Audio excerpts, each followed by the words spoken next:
there are a lot of things you can do that are related to education that aren't necessarily right in the box, and one of which I see a good friend, Brian Werdersheim, who's on the board of the Fulfillment Fund, and one of the things that is, you may not think I'm not ready to teach, but you're ready to mentor, and you can do that. And there's so many organizations out there like the Fulfillment Fund that put you in touch with kids who've never had a role model and that need to see that there's a path to USC, to UCLA, to Harvard, and beyond. So there are a lot of ways to do that. And how else can we get involved and stay inspired, Ms. Kopp?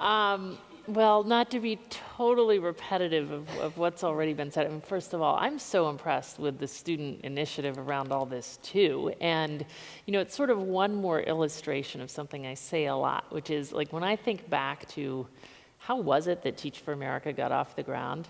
In all honesty, I mean, it was a lot of things. It was good timing, an idea that just magnetized a lot of people and was very quickly far beyond me. But honestly, my greatest asset really was my inexperience. And, I think a lot about that because over time I've learned very clearly the value of experience. I mean, inexperience only gets you so far, but honestly, we got pretty far writing on inexperience. And I think about it because every day through our work at Teach for America, we see the power of inexperience, meaning, here we've got a big entrenched social problem that honestly most people in this country gave up on long ago. But you take folks who aren't yet ingrained with the sense of what's impossible and they ask really crazy, naive questions like, why does a school have to look this way? Why does, you start questioning everything and you act on that with a level of boldness and energy and idealism.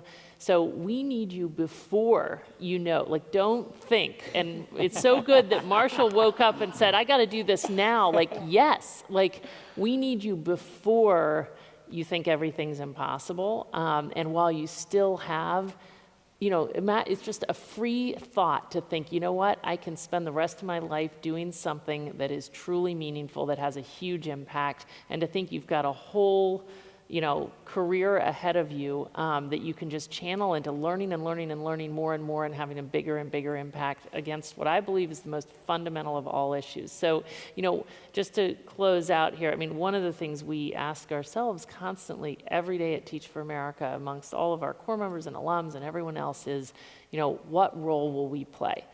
Constant reflection on what are we learning as we work towards our ultimate vision that all kids in our country will have the opportunity to attain an excellent education.